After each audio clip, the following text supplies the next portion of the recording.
project here at the National Association of Scholars. Our guest today is Dr. William M. Briggs, who goes by the name Matt, his middle name. He's a statistician, self-described as statistician to the stars, ! And I'm going to want to hear more about that at some point during our time together.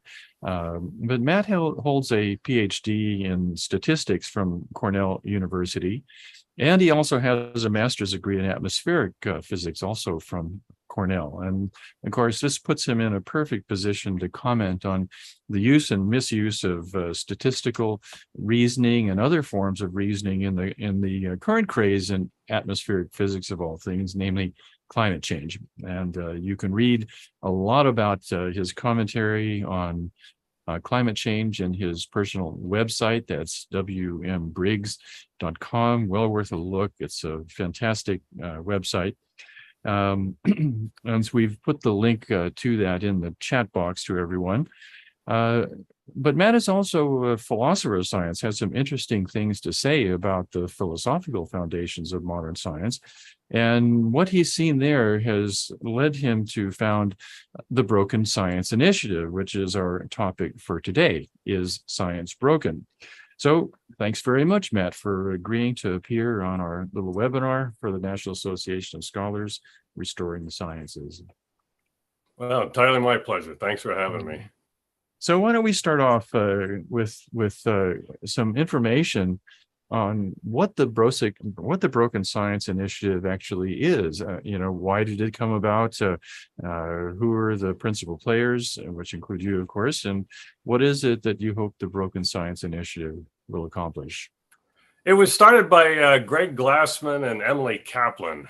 Greg Glassman is the founder of CrossFit, if you know about that. He's since retired from that position, but he is very much interested in, he first got interested through his dad. His dad was a chief scientist at Hughes Aircraft, and he was raised, he tells these stories, these wonderful stories about, and every time the commercial would come on, 3 out of 4 dentists recommend Crowl or whatever the toothpaste is, and he would run to the TV and say, "That's not science. Science isn't a vote. I want to hear from the person, the dentist that didn't recommend it," that kind of thing. So he was very much interested in this, and one of the few people who are interested in the foundations of science, the philosophy of science, and so forth. So after he left CrossFit, he started this with Emily. Emily Kaplan is a journalist by background, and of course has the same broad interests in all these kind of science. Obviously, there's a lot of broken science around. Everybody who's tuning into this knows that, and so she's very much interested in that. It's just started. The Broken Science Initiative is just a handful of people right now. There's not that many of us. We've only done a few events. There's a web page at YouTube under the same name. You can find it easily, and we've had our public speeches are up there, and it's just very small at this point.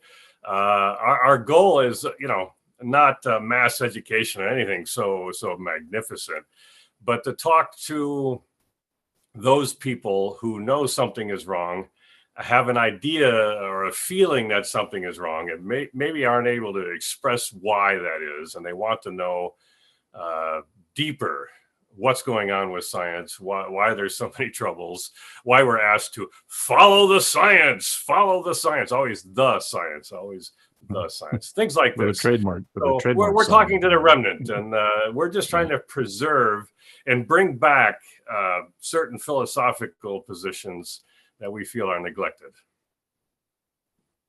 And so you mentioned you're speaking to the remnant. What do you mean by that? Who's the remnant? Well, as to say, so you think that scientists love to tell this story about themselves. They say, "Oh, science is self-correcting. We love nothing better than for people to point out our errors so that we could learn from them and march triumphantly into the future, correcting our mistakes," and this kind of thing, which is a sad fable. It's not true. It's the exact opposite in reality. Scientists don't like being corrected. They find being corrected hateful, as we all do. They don't take well to have their errors pointed out. And we're running into a form of culture in which science has got a semi-divine aspect to it. So when people say, I'm doing this in the name of science, it sort of becomes almost unquestionable, or people don't know how to question it. And our entire system of government is wound around science. And so we have the dangers of scientism and other things I think we can talk about. And so we need to understand precisely what the limits of science are, what the certainty we should bring to all of these scientific statements and the like. And this stuff is not a welcome message. I mean, you try to bring it to some people in science, you bring it to some faculty members, even faculty who you would think that would, they tell this story about how wonderful science is and how self-correcting it is and so forth. And they don't take well to it. They don't like the message being delivered that there's something wrong with science. Now, when we say there's broken science, we don't say all science is broken. We're not saying that. We're not saying every single thing is obvious. Obviously, it's not. We wouldn't be able to communicate across this platform if all of science is broken. That's not true. But it's increasingly broken. And the things we're asked to do in the name of science are increasingly broken. So those are the types of things we need to understand. Yeah, you mentioned that this has been around for a long time, and now I'm going to tell a little anecdote myself about my own experience. Many years ago, I was at a university that is sort of affiliated with the English universities. And as a consequence, one of the rituals there was morning tea. Everyone would get together for morning tea. And it was really a wonderful ritual. I think it was a good way for everyone to connect. But one morning, one of the senior members of our department was holding forth to some undergraduates about wouldn't it be wonderful if scientists rule the world? And I just came in at the end of this and I blurted out, oh my God, I couldn't think of anything worse, because what do you need in government? You need some kind of clarity, you need some kind of certainty, you need some kind of consistency. And if you look at what scientists are, they're anything but.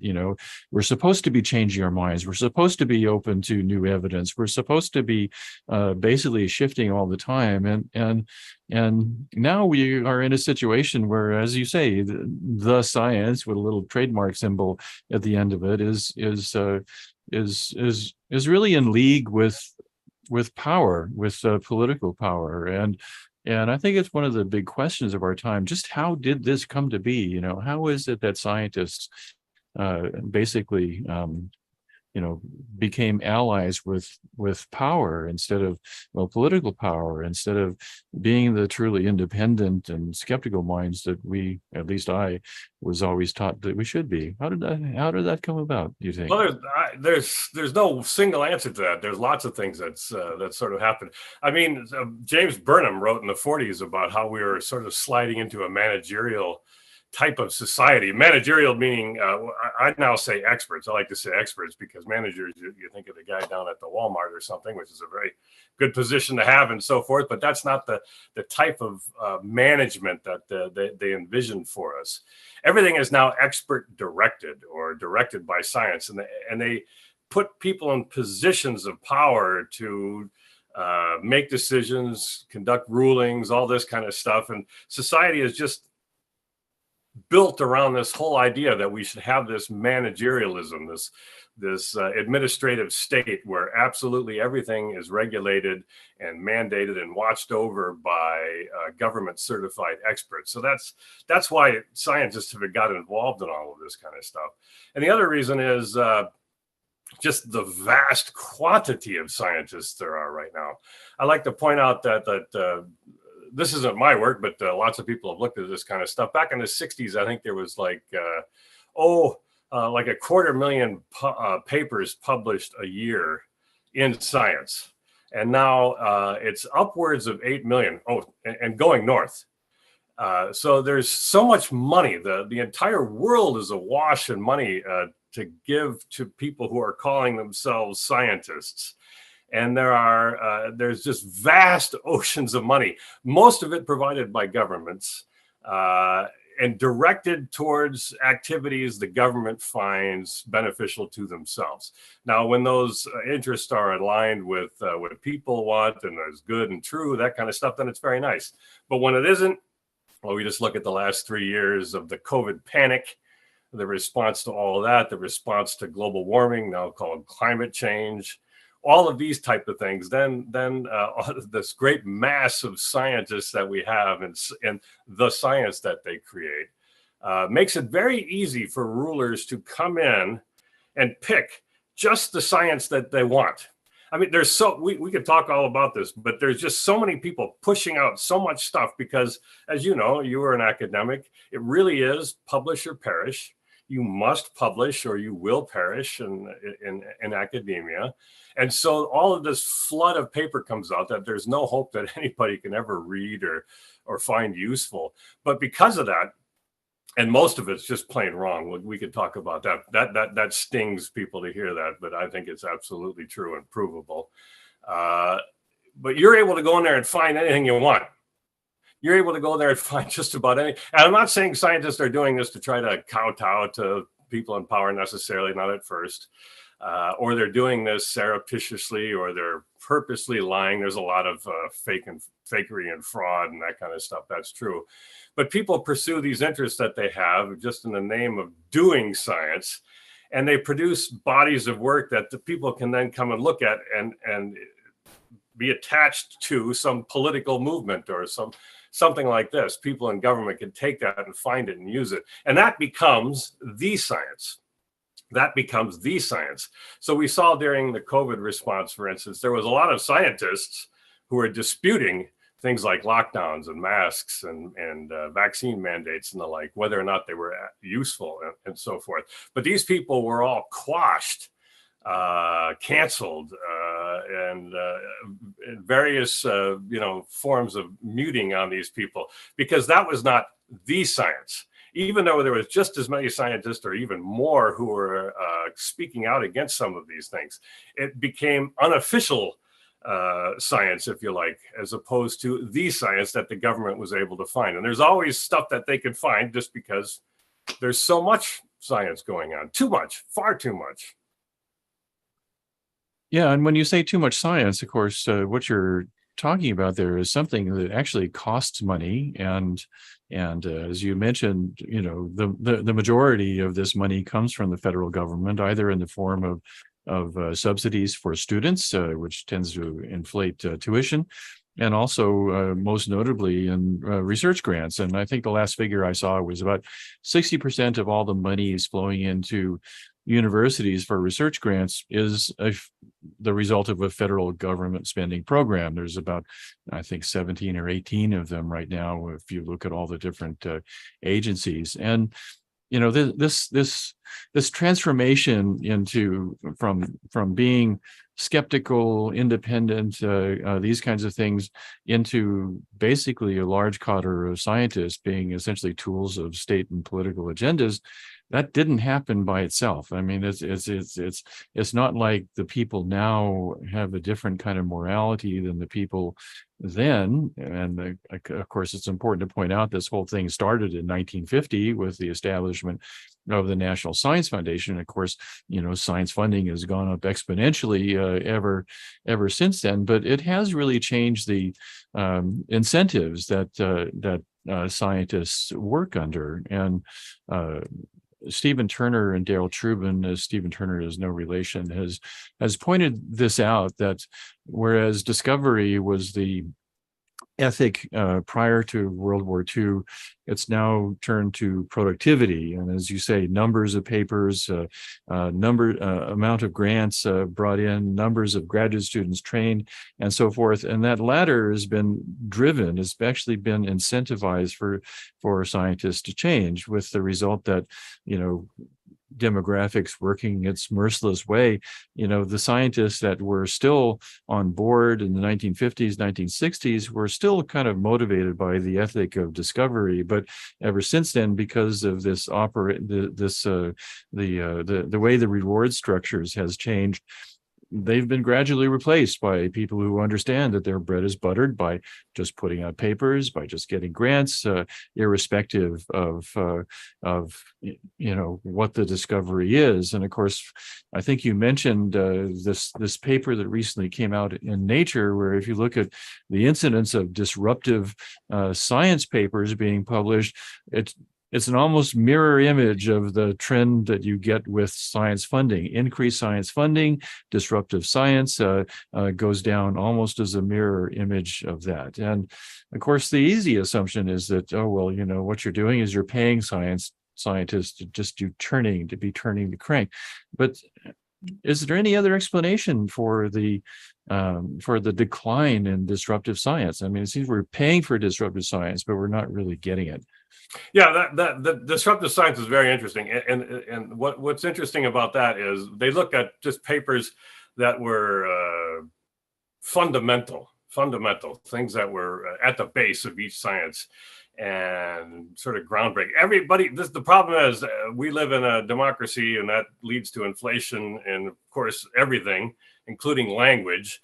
And now every paper has to say their approach is novel and it's stunning and it's important and it's going to change all of humanity, all this kind of stuff. And they even mandate this kind of stuff now in the formal publication process. What are the impacts they use to work? So, but the point of that is, it's not just like sociology or psychology. It's every single field. The importance of all this kind of stuff has gone down. Now, part of that is just a sort of a figment. It's because there's so many papers out there. Why they all can't be groundbreaking, right? So most of them are going to just be fluff or not interesting. But that's not what this research is. There's really not that many new ideas out there, and it's the same thing. So this is a silly example, perhaps, but look at polka music. I love polka music. Dance to polka music. Go to these polka festivals, that kind of stuff. But there's not going to be any new forms of polka. The genre has sort of exhausted itself. All of the ideas are used up. You could still produce fun and entertaining sort of music, but you're not going to have vast new areas of polka research or something like this. And it's the same thing that's going on in science right now. The ideas, it's not that there's lots to learn left. I don't mean to say that. Of course, we're stunningly ignorant about most things still. But the ideas that we're using to attack these problems, or even see them or notice them, those ideas are pretty much used up in a lot of fields. So we need to start looking. This is the whole thing about the Broken Science Institute. We need to start looking deeper. We need to start looking at more of the philosophy of science. What is it that if these ideas are exhausted, just every avenue is sort of explored, and what we now, and the ways we were looking at the world, what are other ways we could look and perhaps find new avenues, new ways of attacking these things. So that's part of the problem too. Mm-hmm. One of the interesting things about that disruptive science paper, the most interesting thing in my view, is that if you looked at the actual incidence of disruptive papers, they were fairly steady over time, which implies not only are these destructive ideas hard to come by, but maybe it depends upon just luck. Having someone whose mind is organized in such a way that they do look for these disruptive ideas. But you mentioned in your paper on Broken Science that one of the big problems we're facing, as we just discussed, there's too much science, and the implication of that, of course, is that maybe we're spending too much on science. And what kind of reaction have you got to that suggestion? Hostile, nothing but hostile. Hey, look, we haven't talked about how we know a lot of it's broken, but accepting that premise for the moment, that the majority of science is just plain wrong or not useful, just accepting that as a premise for now, that stands to reason that we shouldn't be funding it. Of course, we don't know in advance which is bad, which is good, that kind of a thing. But you can get scientists to understand, professional scientists, that maybe a lot of science is broken, but not my science. not what I'm doing. It's the other course. guy. It's not me. I Mhm. know there's a problem out there, but it can't be me. Well, they're all saying it can't be me. And so you can see the problem right there. It's just that it hurts to think that what you might be doing is of little value or no value or even of negative value. I mean, some lines of work can be completely erroneous Mhm. and it cause pain, especially Mhm. in areas that become very political, Yeah. Yeah. climate change and the like. Yes. Yes. Uh, Let me just take this opportunity for a little bit of a housekeeping. We have a lot of very interesting comments coming in on the chat box, and of course, we're going to try to get to those during the Q&A. But I would like to just ask people to direct their questions to the Q&A box rather than the chat. It helps us deal with interaction a little bit better.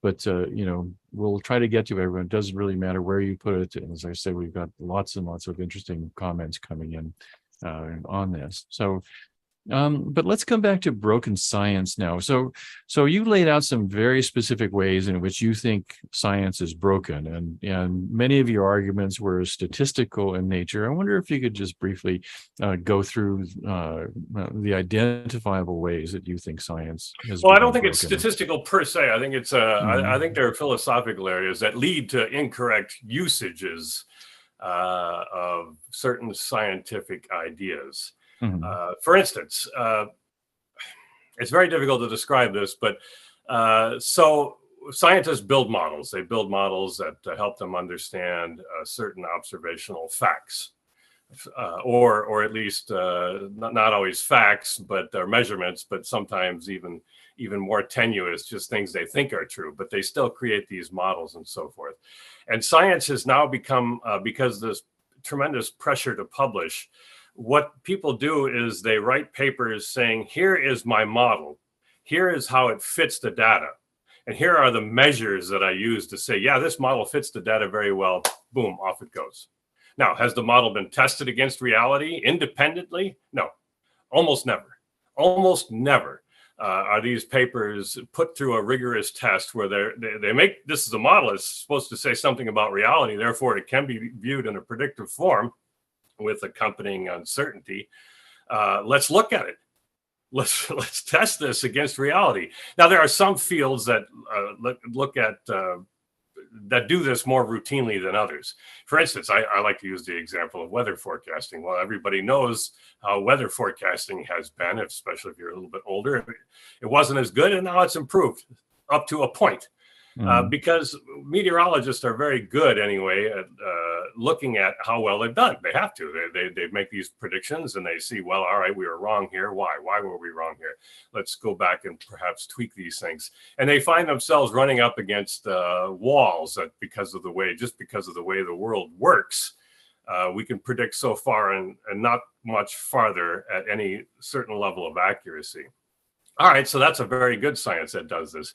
But there are other areas, the so-called soft sciences and the like psychology, sociology, and all this kind of stuff, where people just put out, they invoke these wonderfully tangled theories to explain sets of observations.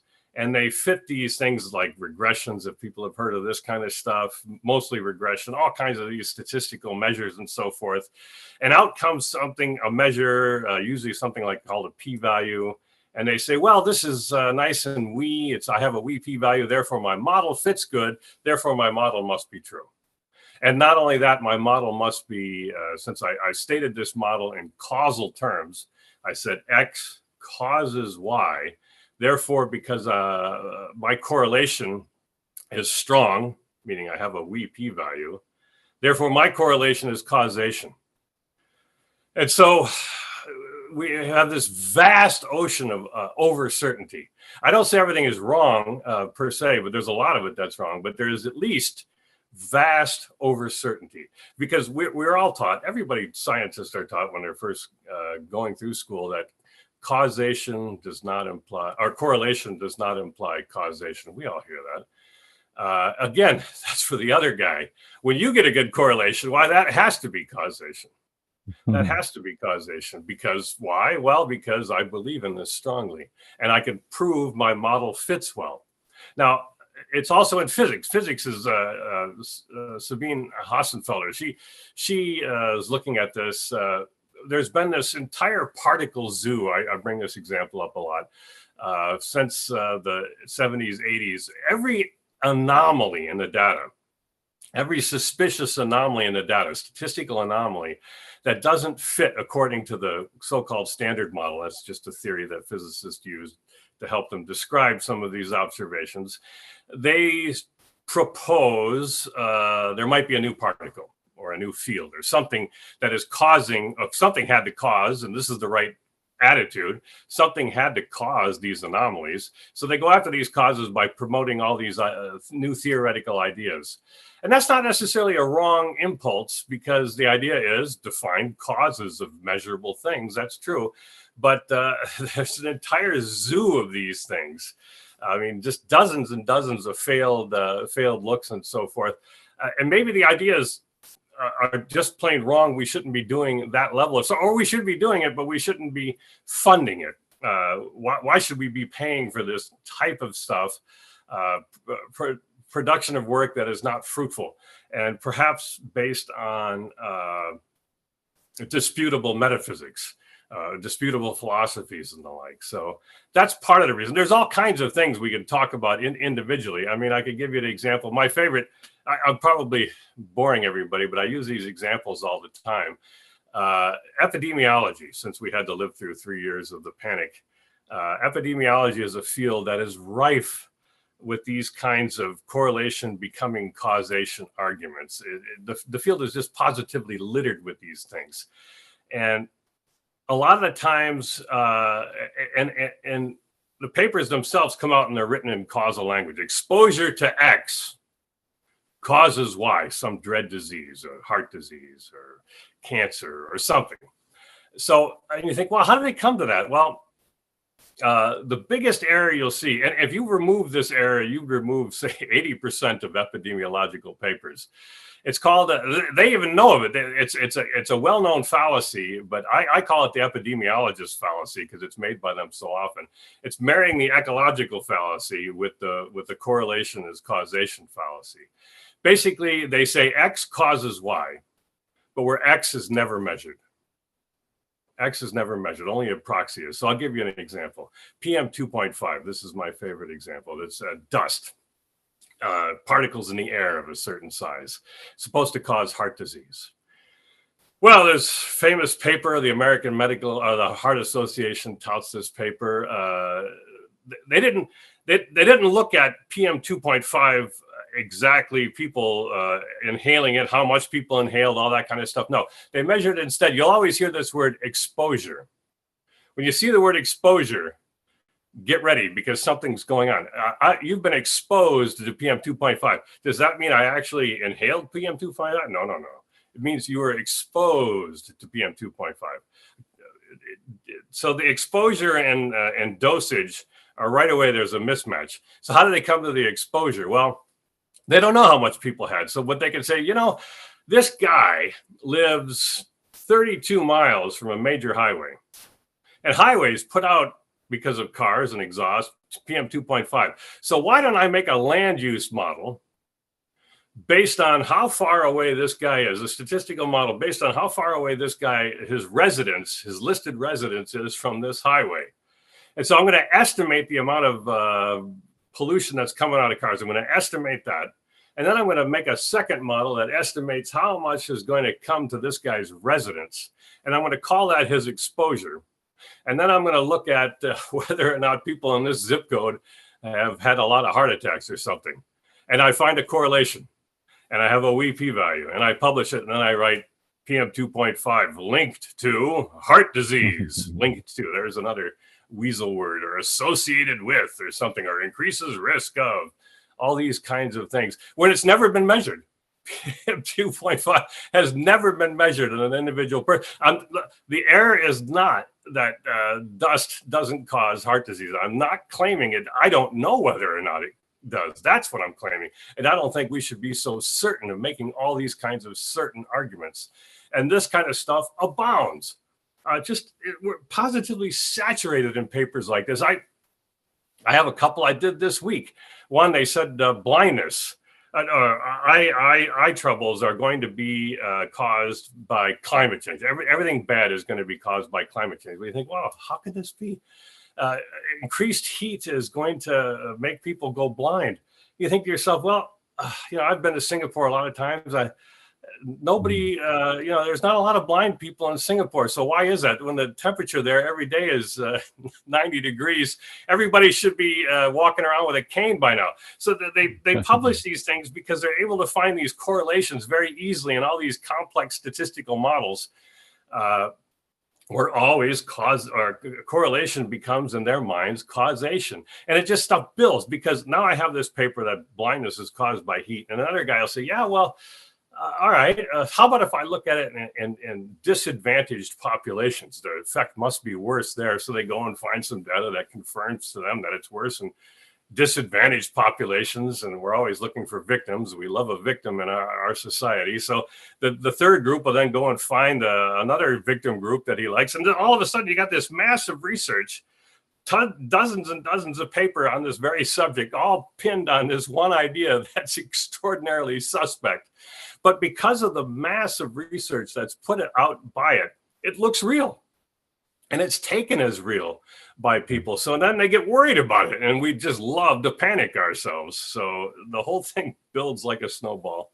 Yeah. I'm reading a book by Judith Curry right now, and she makes the point that, as long as you have a kind of a Democritean system that is, a very reductionist particles flying about kind of model of the universe, that statistics can be a very, very powerful tool in this. And the same kind of logic comes into things like population genetics. As long as you consider the gene to be a discrete thing that sorts like particles in a gene pool, for example, again, statistics can be a very, very powerful tool. But when you start piling uncertainty upon uncertainty, as some of the things that you described, epidemiology, climate change, even evolution, for example, you start getting into systems that merge into what are now called fashionably complex systems that supposedly behave according to different rules, and their statistical models may not be so appropriate. But one of the things about modern science is that everyone assumes that to be a scientist, you have to subscribe to this Democritean kind of a philosophy of nature. That is that, you have discrete interactions, and these predictably result in discrete outcomes. And when you pile all these upon one another, you somehow imagine that you're going to get certainty coming out of a statistical measure. And I think the point that you're trying to make is that no, you can't make that assumption, because there's too many missing links in that chain from cause to outcome. Is that true? Exactly right. So there's two things. The much harder question, and we could talk about it, of a changed metaphysics. One of the changes is, and the second question of what can we do practically about this? So the practical thing is, what we could do for these any kind of statistical approach is recognize that causality is just going to be something that is not easy to find, or even impossible to find with probability models. But we don't have to do science in a way that we just announce model fit. Here's how well my model fit the data. No, we could put out, we can eliminate what they call it, hypothesis testing, either for those who know, either a frequentist way or a Bayesian way or something like this. We don't do hypothesis testing anymore. This idea is crazy, because this is what's leading to the vast overcertainties. What we can do is I say, well, given my knowledge is this, here's my list of my knowledge, and or the assumptions I'm making anyway. Here is the uncertainty I have in this outcome. Here's the uncertainty I have in heart disease with PM 2.5. Here's the uncertainty I have with kangaroo populations if global warming strikes, or when it finally strikes, or something like this. And so I put things out in a predictive way. I put models out in a predictive way so that anybody can go and test these models. They say, well, here's the conditions. The guy said, if these conditions hold, I should observe this particular thing plus or minus something. All right. The conditions are, in fact, the way he said they were, but it's nothing like he said. Therefore, his model must be wrong. If we put models out in this predictive way, in this way where we're not trying to claim causality, but we're just trying to recognize the fundamental limitations, the philosophical limitations we have with probability models, then we could go a long way towards correcting things. I saw someone asking in the comments, Jonathan, so how do you do it right? Well, that's how you do it right. I do have a book on this. It's not a simple book. It's called Uncertainty. It's not light reading or something. And everybody keeps getting on me to do a more popular one, and I have to. But that's one way of doing things, recognizing the inherent philosophical limitation of these probability models and so forth. And there's all kind of practical things too. So for global warming, or now climate change, they're terrorizing us with. It suffers from all of these faults and more. But I like to say, look, they're asking us to believe and do all this stuff in the name of climate change. And here's all these models and predictions that they've made and so forth. Well, how well do these models really do? They say, well, I made the model. I think it's doing real well. And that's enough for most people. No, we need to have, if you're a company and you're going to the IRS and the IRS is saying, well, let's, how are you doing on your books? And you say, well, I'm doing great on my books. The IRS says, okay, you can go. It doesn't work that way. You have independent accounting, right? You have somebody who has no interest in the matter to come in and do a look at this kind of thing. And that's what science needs too. We need to have people who are outside the people who love and create their theories. They cherish them. They watch after them like stern mothers. It's always been the way. It's always going to be the way. That's just human nature. So we need to find, if we're being asked to believe a particular scientific theory, these things need to be examined very rigorously by people who have no interest in the outcome, which is very difficult to find. And I don't mean setting up all these new government panels to do research that the government's already doing. I don't mean that at all. I mean real, genuine independence to look at some of these things. Yeah, you're talking about the function that science has traditionally always provided, which is academic scientists are supposed to be independent. They're supposed to be not influenced overly by political agendas, and that's been crushed basically by the ways that science is funded. A couple of people in the comments have said that, well, what gets researched is dependent upon the appropriations for science funding. And, there's some firewalls in there, but it's more true that statement is more true than false. And at the same time, you have this new obsession with disinformation and misinformation to be determined by, authoritative figures, government. There's a White House government on science, government commission on scientific integrity. And it's essentially structured to suppress that kind of independent voice. And we've seen this in more than one instance: epidemiology, the COVID-19 epidemic. We've seen it in spades in climate change. And it seems to me that, the real problem with science is, how do you actually disentangle these kinds of very well-funded political agendas from what scientists are supposed to do, which is to be independent and be able to look at theories, while they're not from an independent, disinterested point of view. And we don't do that anymore. That's been suppressed. That was the warning. How do we get around that?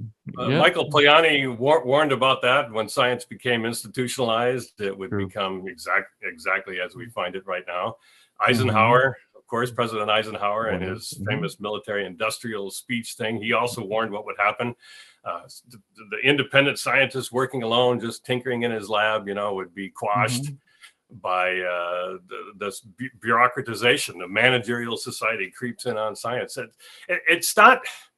People, when you say this, you say, well, the scientists are just doing the work the government wants them to do. That's true, but it doesn't mean it's anybody's out there doing it for nefarious reasons. It's nothing like that. It's just that the people who do the work say, here is my work, I think it's important. And if you get up enough body of people, they say, here is my work, we think it's important.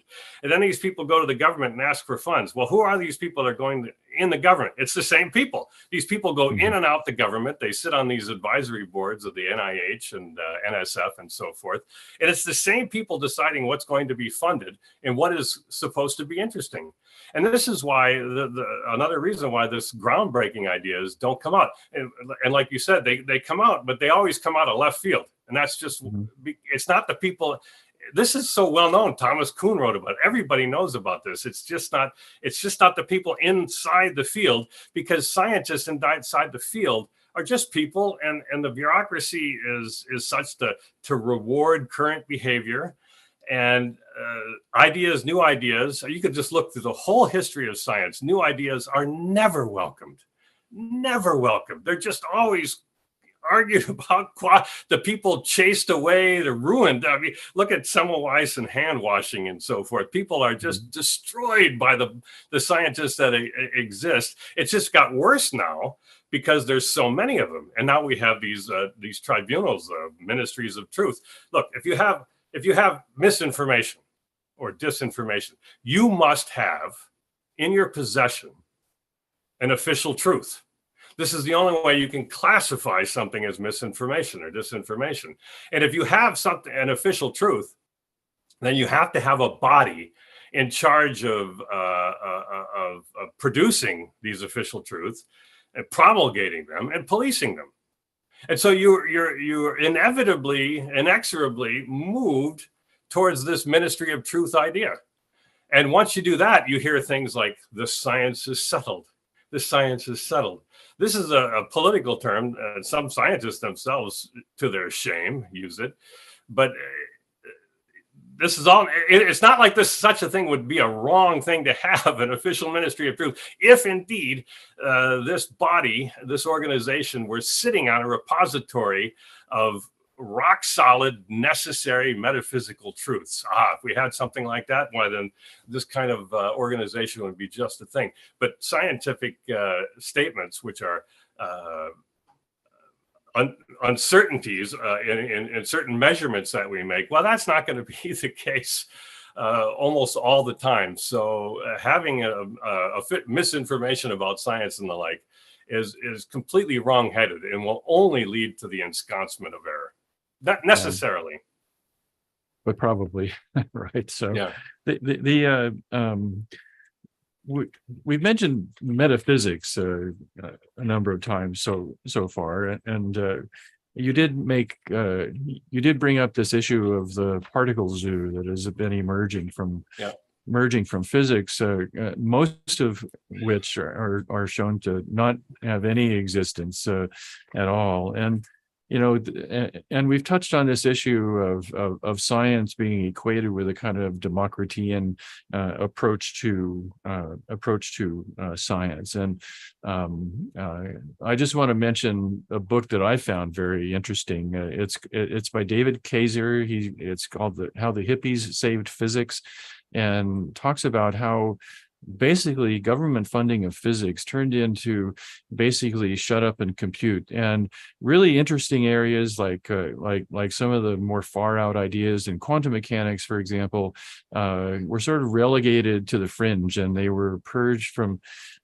universities, things like Bell's theorem, and so that's a condemnation not only of the ways that government funding narrows the philosophical outlook of scientists on the world, but also how it tends to distort the kind of work that's being done and tends to shun innovative ideas. And I have a quote from your essay on broken science. You talk about modern science being philosophically impoverished, and just coming from my area of evolutionary biology, I would say that's also true. But you call out scientists as perpetrating what you call a great grand bluff, and you go on to say there are alternatives to this kind of Democritean philosophy. and this is the part that intrigues me, such as the revival of Aristotelian metaphysics, which I think evolutionary biology could also do, but which you say would do wonders for quantum mechanics if it were better known. I'm so intrigued by that quote. Can you Sure. Now, I tell us don't what know you how mean? much everybody knows about quantum mechanics, but the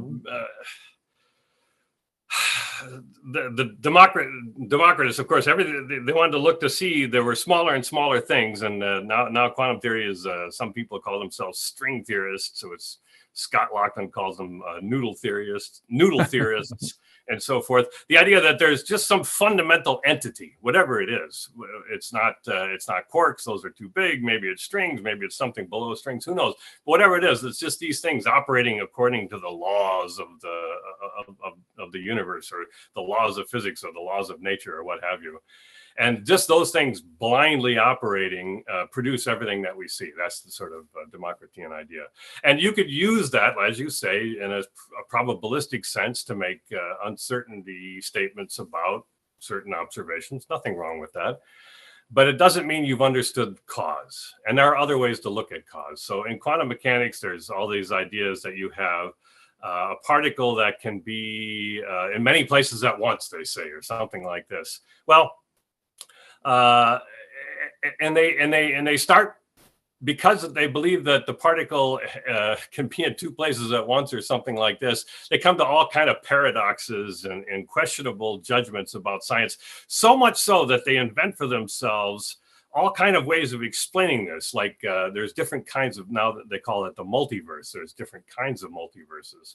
And my favorite is the many worlds interpretation by Everett of a multiverse. That is to say, every time a quantum measurement is made, or measurement is made on some particle that can be in any position, for instance, it takes absolutely every value in new universes that are spawned off at that moment into different universes.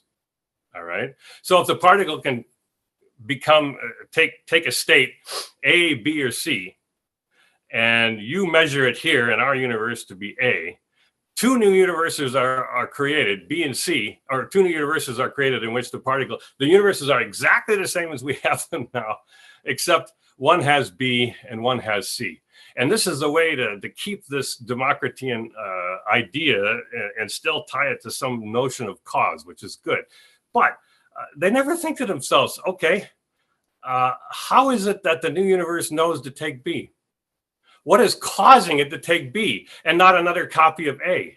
And how is it the third one is not C? There must be then some overseer. There must be something above all this that's directing each of the, and there must be infinite powers involved in creating these universes and the like. But they entertain these ideas. There's all kind of objections you can make. Instead, why not think about this in a different way? Well, Aristotelian metaphysics, and then further developed into scholastic metaphysics, is the idea that basically things are not necessarily all actual. They have this idea that things are built are partly potential and partly actuality. Now, Heisenberg saw this. Heisenberg, when he was developing quantum mechanics, he first appealed to this idea of Aristotelian metaphysics. So the idea is a particle is not, it's kind of fuzzy because it's potentially in all of these different places and actually in none until something happens to make it actually in one value, to take on actuality and give up its potentiality, if you like. Now, if you look at it in this fashion, all of these paradoxes that they've developed for themselves disappear, and there's no need for these multiverses and all this kind of a thing. And also, you take on a much more sophisticated understanding of cause. Cause doesn't become just this thing precedes this, and therefore this must have caused that. And then you get into all kinds of things with constant conjunction and David Hume and skepticism and all that kind of stuff. No, instead what you have is things have natures, things have essences, things have are substance. They're built of form. And matter conjoined. So things can have matter. Of course, we view matter all over the place, but then they're imbued with a form. and the form exists independently of the matter. This is all a hand-waving kind of idea, but because of that, what it means is things, substances have powers. They have causal powers, which may or may not be expressed in any given situation. Now we can really look at cause. We can look at what's going on in a broader way. It doesn't necessarily bar the use of all these statistical methods, probability, and so forth, but it involves a much richer understanding of what's happening. And there are some people out there like Robert Koons. He points out the physicists are basically looking at it the wrong way. They're looking at things that have kind of broken off from substances and are becoming sort of potentiality. And it's not these things that are governing in the universe. It's things, substances, powers, things operating with the powers that they have. So it's not the little controlling the big, it's the big controlling the little. They have it backwards. Nancy Cartwright is another well-known philosophy of scientists on this. I recommend her book, How the Laws of Physics Lie. So there's all kinds of things. We haven't even come close. This is just it's an old philosophy, true, but it wasn't around when people had the access to the measurements that we have now and so forth. So this idea is just positively ripe to take science in a brand new direction that hitherto has been completely ignored. So that's what I mean by we've exhausted the old areas, and we coming to these untestable, absolutely untested. Science has given up the idea of testing, making predictable verifications. You can't check the multiverse in any tangible way. You can't observe it. You can't observe strings or anything like this. You can't see any of that. Not that you can see it anyway. You can't see atoms, but you can't make observable predictions from these things in any real sense. So it's time to move away again and going back to making predictable or testable predictions, I guess I should say. Yeah, the thing that intrigues me about the Aristotelian philosophy, and this is true. Well, if you look at the origins of our big philosophical traditions, Democritean is one, and it works. Science works pretty well as long as it's the things under study are actually these things that are floating around, colliding willy-nilly. But when you start getting especially into the life sciences, the origins of that came in what I call the two purposeful philosophies of nature, Platonism and Aristotelianism. And of course, of the two, the Aristotelian approach sounds better, and this sounds very kind of nebulous, but the way I've had to confront it is, okay, well, how do you do experimental science on nature when nature kind of has a mind of its own?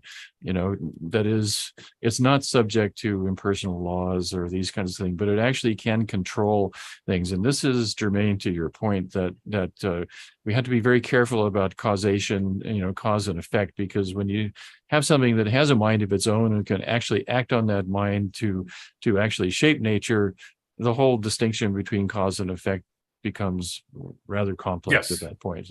And this is the great grand bluff. So the idea is that they dismiss it. They dismiss will, intellect and will as not being relevant and being just epiphenomenon, or something that emerges from these interactions and so forth, which is absolutely false. And we know it's false because we observe, we can make choices, we have free will, we make choices and so forth. And they say, well, that's just an illusion. Okay, well, who is it that's having the illusion?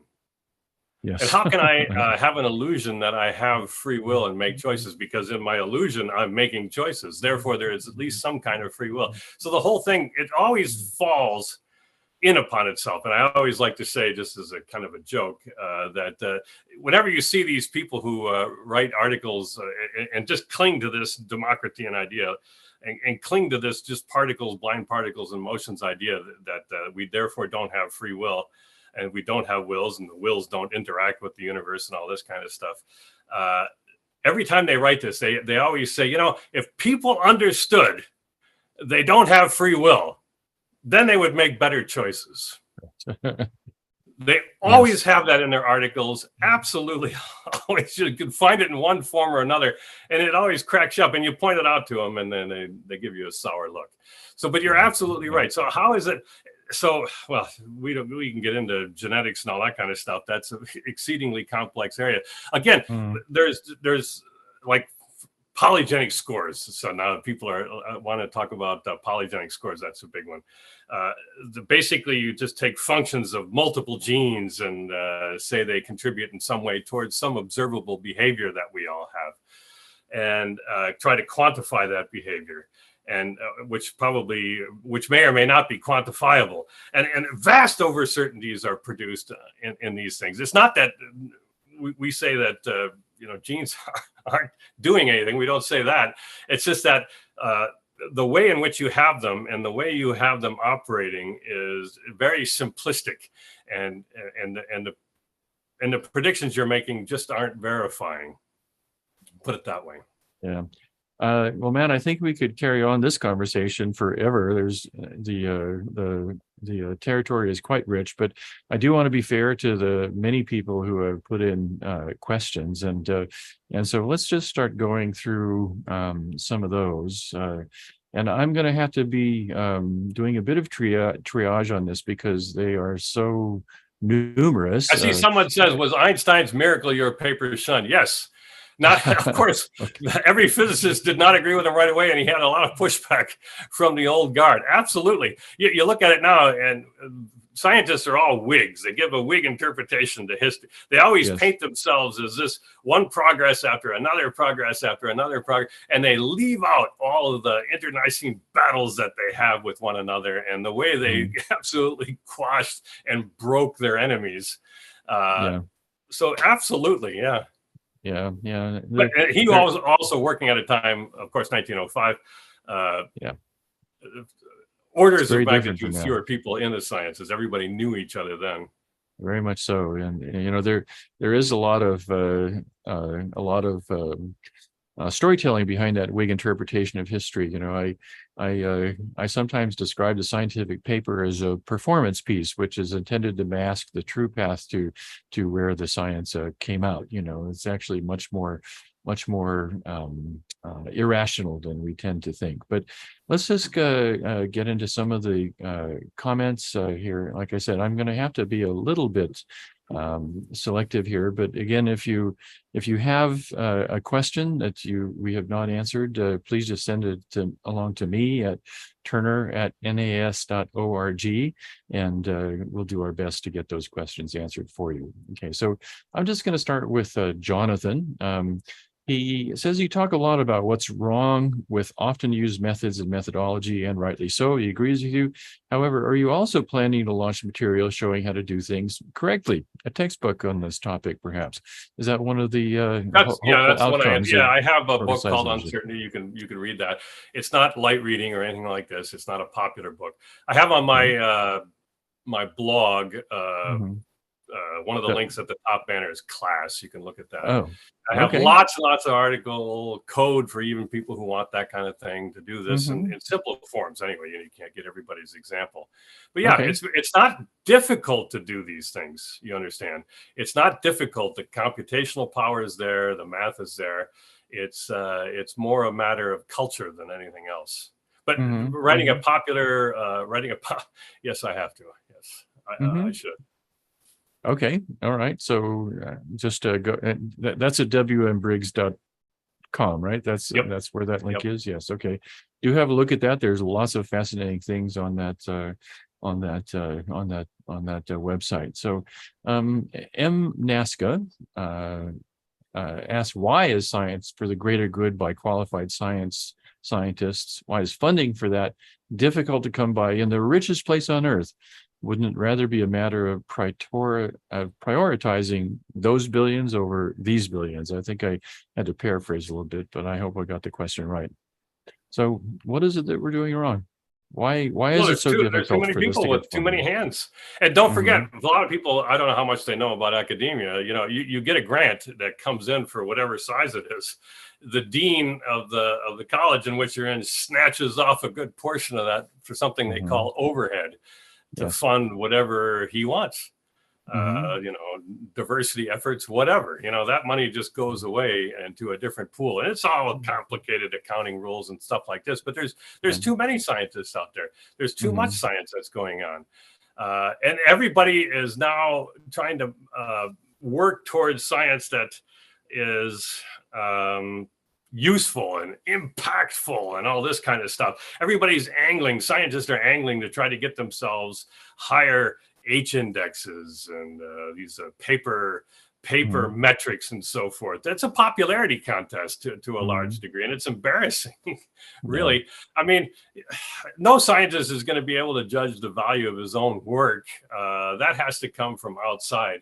So, but we're asking people in all these grant applications to say, what impact is this going to have on society and so forth? So they have to make up a lot of lies or tell stories or give their hope of how this is going to play out and stuff. It doesn't work that way.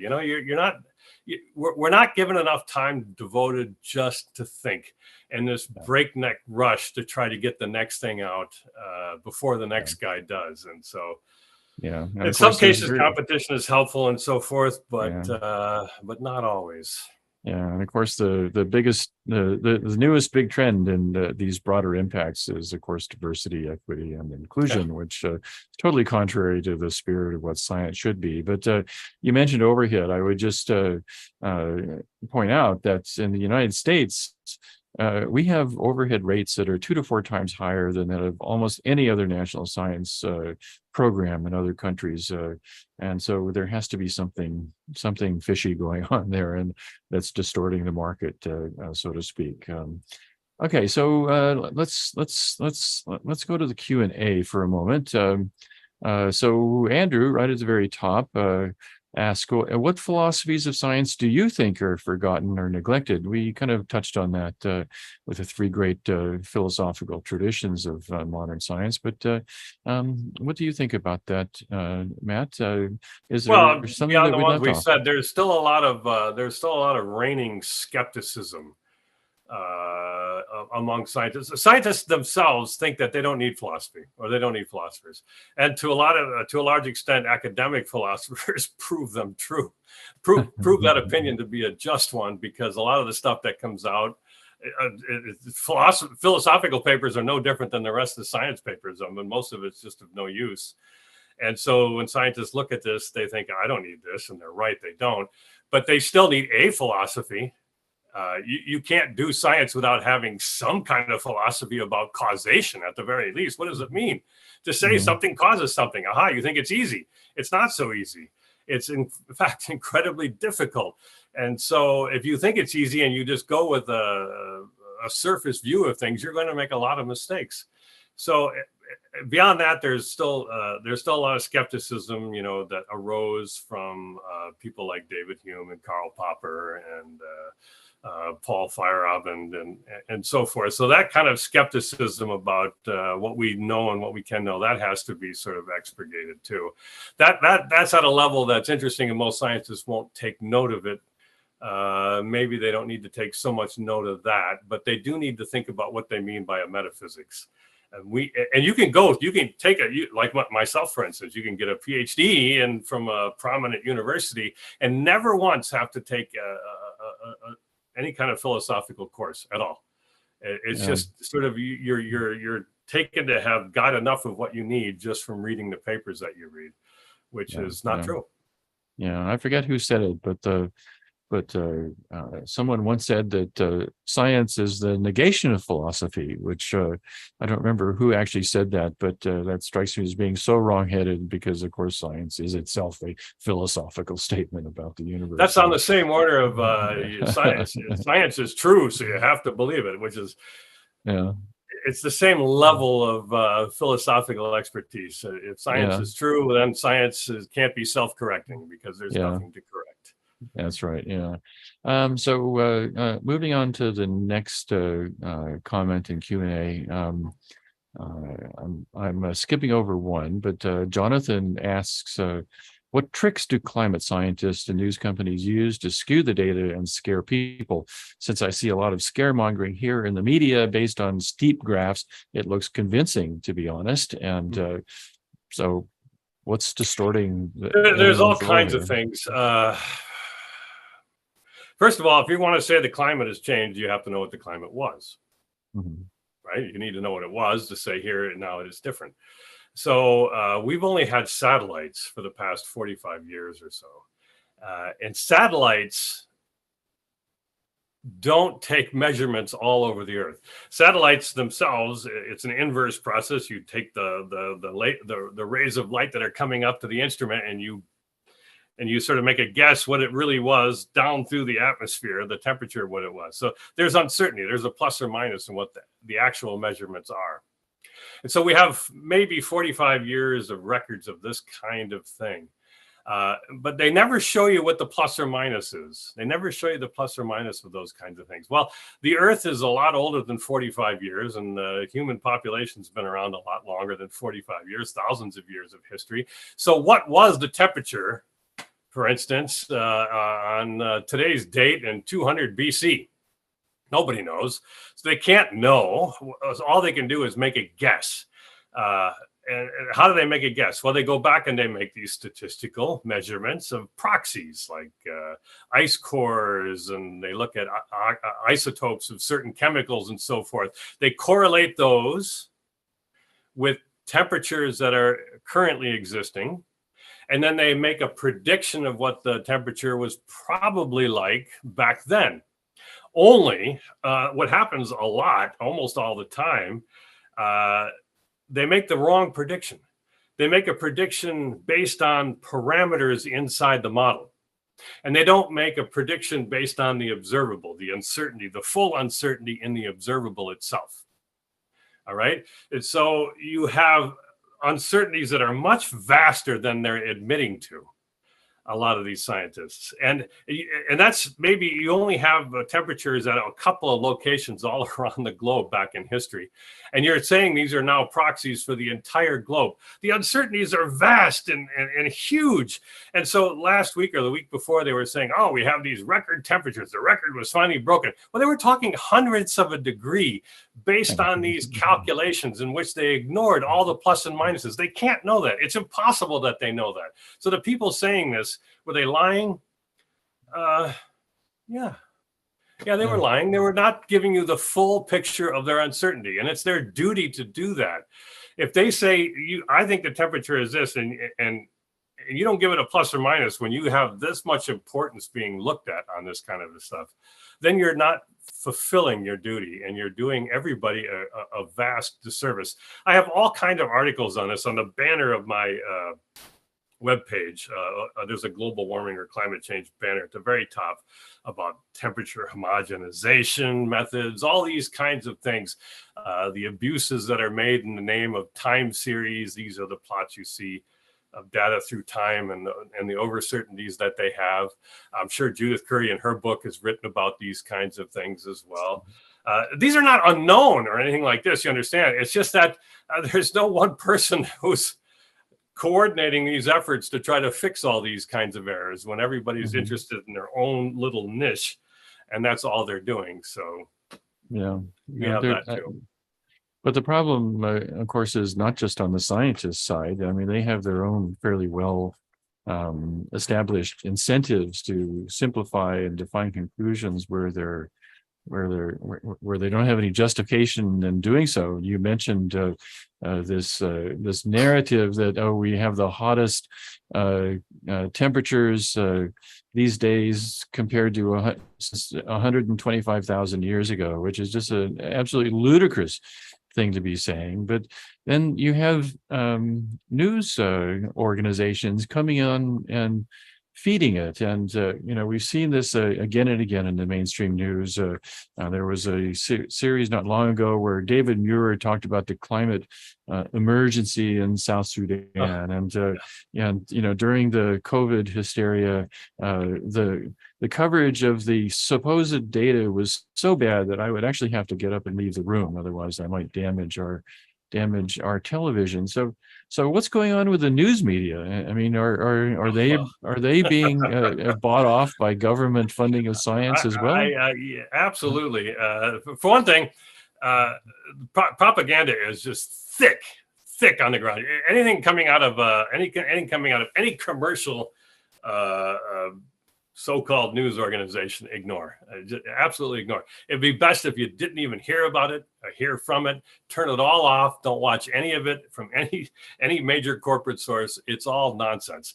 And it's not surprising too, because just given that alone, there's a Washington Post about a year ago wrote an article about a school in New Jersey that from kindergarten all the way through, a school system in New Jersey, that from kindergarten all the way up through high school, they teach climate change.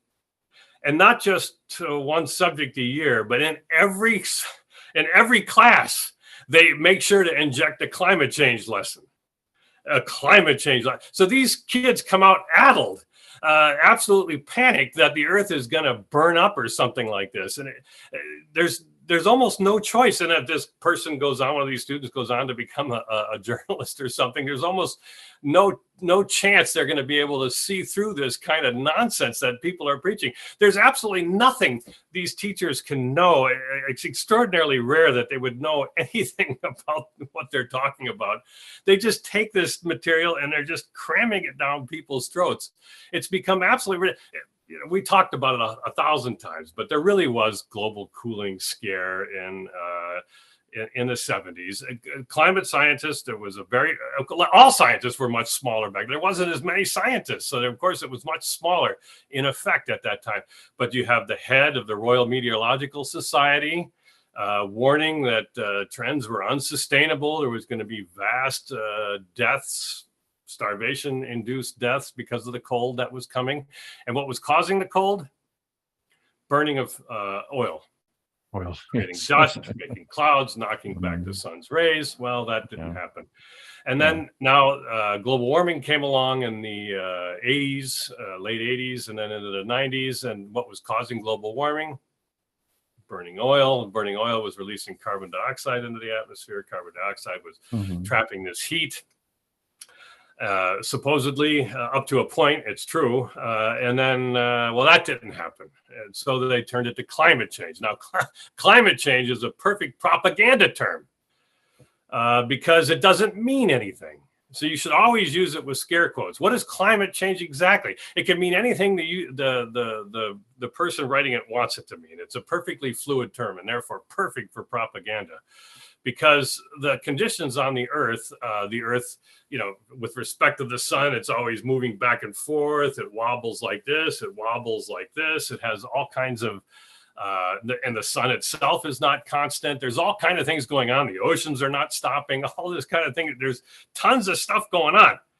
So the people who say they're going to fight to stop climate change, it's like saying, I'm going to fight to stop the sun from rising in the east. It has exactly the same epistemic chance. It's impossible. It's not going to happen. You're not going to stop the climate from changing. And people who do this are either ignorant, which is the vast, and I mean this in a technical sense, they don't know what they're talking about, or they're unscrupulous. They have something to sell you. Before we go on to the next question, I just want to point out to everyone an interesting conversation going on in the chat between M. Nasca, Nasca, and a couple of other people. I'll just point out the question that she asks, or the proposition she mentions. She says, or he, I'm not sure which, when we stop forcing hypotheses on nature, but rather humbly listen and learn within and with nature, science melts into art. Very interesting point. And she includes, she includes a link to a 5-minute video most popular at University of Washington, I think, or Wisconsin Global Health. And I just wanted to point people's attention to the link there because I think the chat disappears as we close out the seminar. So just so that you have the ability to look at that and at least copy the URL for you. So, okay, so let's go on to Mark's question from the Q&A. Related to all these pathologies that we've been talking about, he asks, are there any thoughts on how society can shift to placing more value and funding on trying to replicate previous results. Our Oh, emphasis on thank you. Yes. novelty seems to be lowering our ability to create certainty about any of our results. I want to, if I could first talk about that observing nature kind of. The problem with that is there's no problem with it. I don't mean to say that. I mean to say that the philosophical interest of that is that what observations do you make? In order to make an observation, you have to have an observation is taken in regards to some theory or model. And that sounds like a very fancy way of saying you're just going outside watching the birds fly. Well, that means you know what a bird is. So you're always imparting on nature your understanding of what's going on. And so in order to find out what's going on, you need to, the two are tied together. So you can't just go out and start hunting for answers or hunting for observations without first having some idea of what it is that you want to look for. And so you can't just listen to nature. You need to interact. Our wills are involved in this. So we're tied up and wrapped up in this in an inextricable way. The two are not separable. And that's sort of there was a big philosophical argument about that, sort of settled more or less, as any philosophical question is settled last mid-century and so forth. So your observations are always tied to your theories of the world, so we can't remove those. Now about replicability and so forth, that's an excellent question. I'm sorry I forgot to bring that up. Many people have tried. There's been major replication efforts over the past 10 years or so, something like this, 20 years. They've looked at in every field, psychology, sociology, medicine, marketing, even business papers and so forth. They've gone through and they've picked what they said were, here are a handful, 20 to 30 papers we think are the most important papers in our field of the last so many years and so forth. And they set about replicating their results. All right. So what had happened is about 25% of those results are turned out to be able to be replicated in the same direction and about the same, what we might call signal strength, as the original papers. The remaining papers were not able to be reproduced. And so that's a damning number. The biggest study was John Ioannidis. He's very, very well known. He wrote a paper about why most published research findings are false, if I'm remembering the title correctly, and a lot of good statistical ideas in there. He looked at the creme de la creme of papers, I like to say. He looked at the ones that were the most cited, the most popular papers, and he found the same thing. He looked at a bunch of them. Only about a quarter of them replicated in the same causal direction and in the same strength as the original papers. And so this ties into the whole observing nature thing. So what can we do to replicate it? Well, one thing we can do to replicate them is don't put these papers out in a correlational form. Put these papers out, and here is my predictive form. You'll eliminate a lot of papers in this way and reduce the fluff, because a lot of these errors just disappear when you try to look at your model making actual predictions of the world that anybody can verify. It's not that every paper will replicate. It's just and why does it happen? Well, it happens this way. So there's a study that I like to quote, a guy named Breslau. They handed out identical data to a whole group of researchers, identical data now. Everybody had exactly the same data. And they asked them to prove whether X affected Y. Doesn't matter what it is. And they had 1,200 results handed in. Only one group of researchers said, we can't tell whether X is involved with Y at all. We don't know. All the others had models that said, yes, X affects Y positively. More X, more Y. The other half said, no, X affects Y negatively. More X, less Y. And a quarter of those papers on each of the side of the questions had p-values, were significant and so forth. So that matches the replication experiments. I thought that was fascinating, because we have this thing called confirmation bias. Everybody's heard of it. It's you look into the data and you see what you want to see. and you maneuver things in subtle ways that you're maybe not even aware of yourself, that you didn't do on purpose, but you just made these certain decisions and so forth, that the data came out, or the results came out the way that you had wanted them to. This must be the case. This must be the case in a great, vast majority. At least 75% of all scientific papers must fall into this category. And I'm not the only one to have said this. There's all sorts of prominent people. I have a whole collection of them on my website, like Richard Horton, editor of, I think it was of The Lancet at the time. Mm-hmm. He said at least half of published research findings are false. Ioannidis says most are false. There's all kinds of people in prominent authority who are acknowledging this problem. There's all kind of proposed fixes and this kind of stuff, but nothing ever happens, because again, we go right back to what we were talking about at the beginning.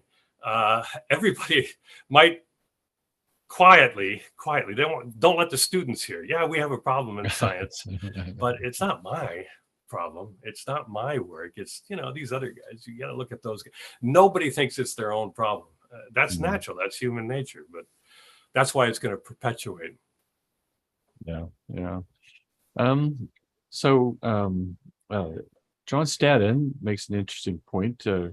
He says that weather models can be tested every day, which you alluded to. In fact, I used to do a statistical exercise with students looking at how accurately the weather models predicted the weather on the weather reports versus how many days out the prediction had been made. And of course, the closer you get, the more accurate the prediction. But he says the weather models are actually pretty good, and that's true. They're not flawless, but they are pretty good.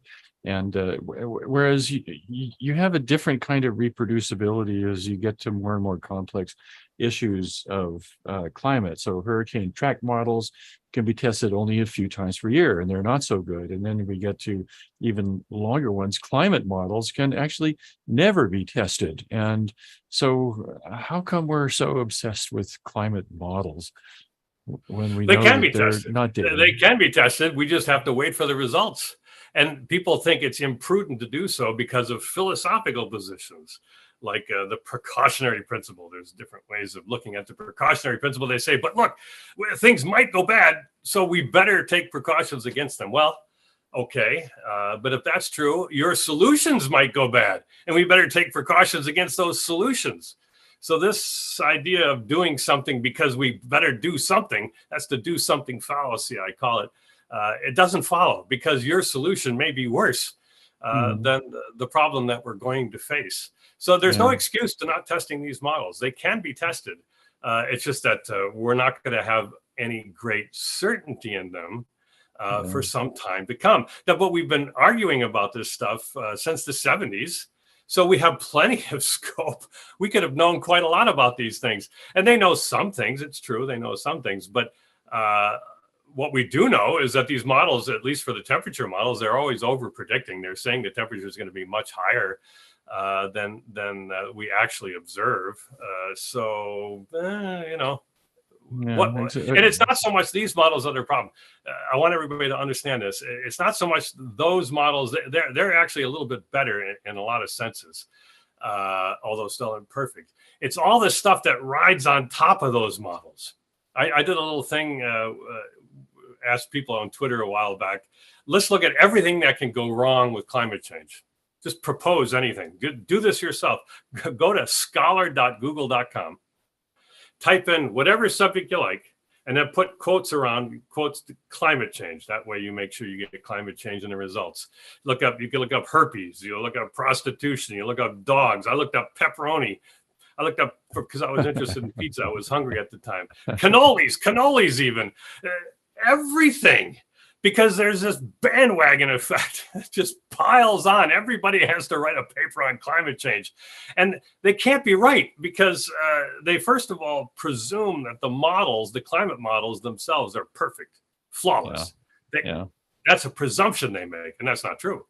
And so they also then make another presumption that because the climate models only talk about climate, not the weather, that the weather that affects these individual things they're talking about is also a perfect forecast. And that's not true.